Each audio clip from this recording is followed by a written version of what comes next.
Welcome back, it's with Begin Mario Channel. Semoga kabar kalian as always luar biasa, sangat baik sekali. Di kesempatan kali ini, gue mau sharing mengenai Girl From Nowhere yang baru saja keluar season 2-nya. Introduction Girl From Nowhere ini muncul atau ditayangkan Agustus tahun 2018. Pemeran utamanya tidak salah lagi, Nano diperankan oleh Kitty Cica Amatayakul, The Beautiful Devil. Pada saat season pertama, ini katanya 13 episode yang berasal dari 13 true story yang berbeda-beda. Lalu semua ke-13 episode itu dirancang oleh 7 sutradara yang berbeda sehingga membawakan kita sebuah fresh feeling pada saat setiap episode yang berbeda tersebut. First impression, episode 1 kok shaky, episode 2 tiba-tiba bagus, episode 3 berbeda, gayanya tuh stylenya beda semua, jadi kalian gak akan boring lah.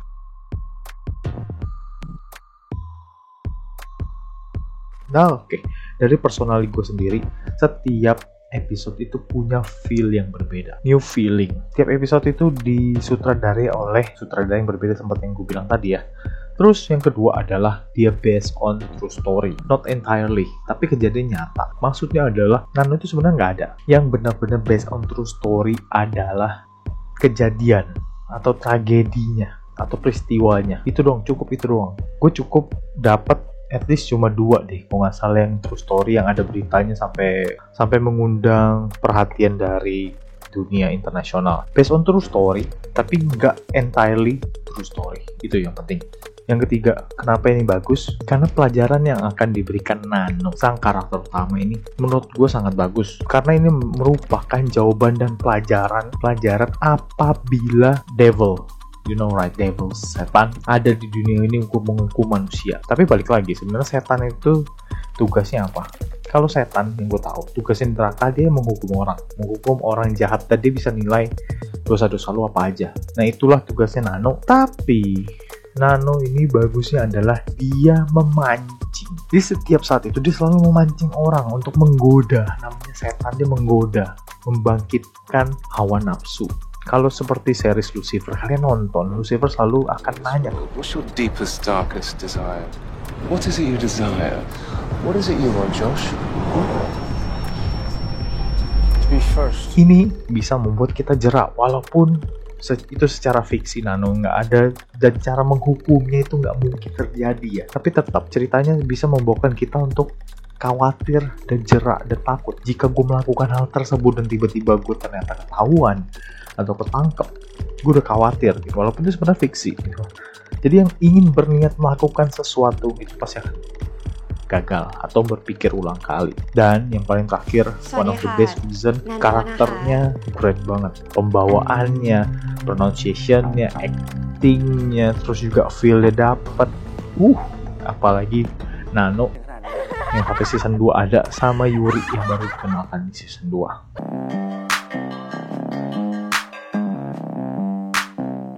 Menurut gue, untuk orang biasa, gue yang normal ya, benar-benar hidupnya normal, nggak macem-macem, nggak tahu dunia gelap di belakang sana tuh ada apa, ini serinya terlalu gelap, terlalu dark, dan terlalu impossible to happen.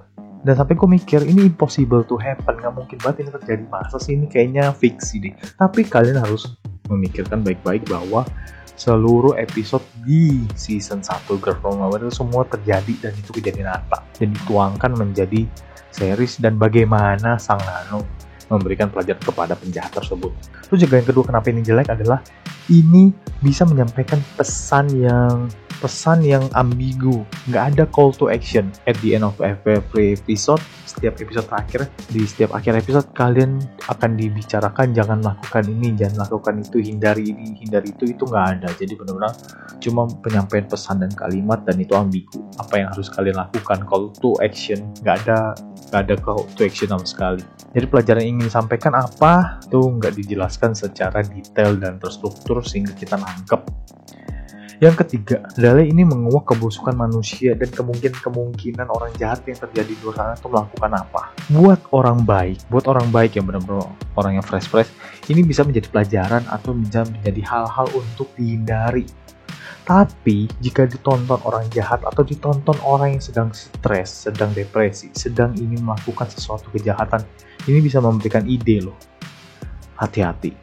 Karena gue kadang-kadang bisa shifting mindset, wah kalau gue jadi orang jahat nih gue bisa melakukan ini dan ini, idenya banyak banget. Dan hati-hatilah.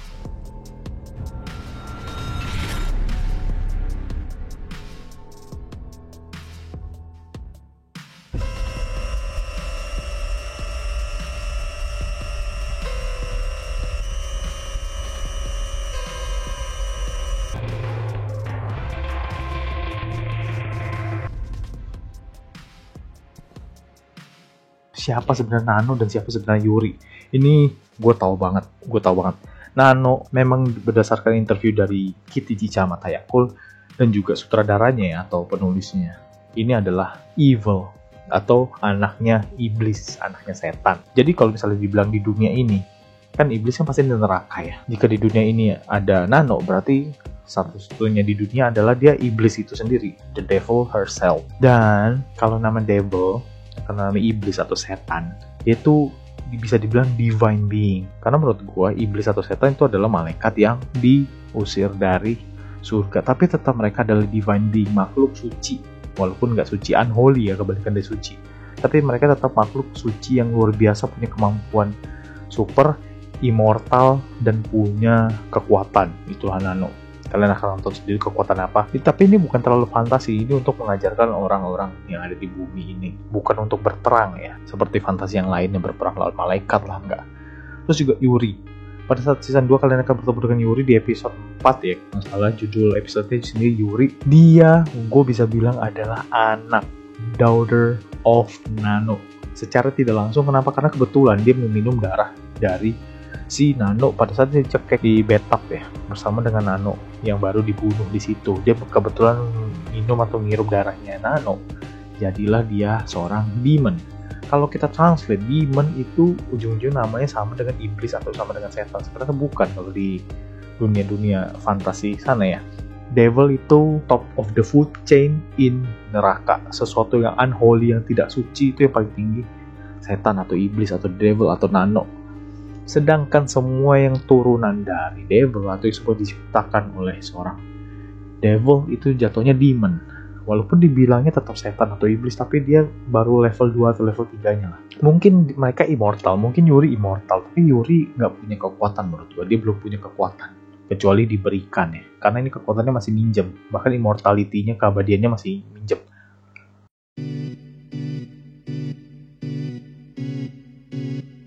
Pada saat season 2 endingnya kalian akan tahu bahwa akan ada konflik. Di situ ada konflik di mana Nano dinilai mulai melemah atau membaik. Dia tidak berani memberi hukuman sampai benar-benar mematikan orang, membunuh orang itu enggak.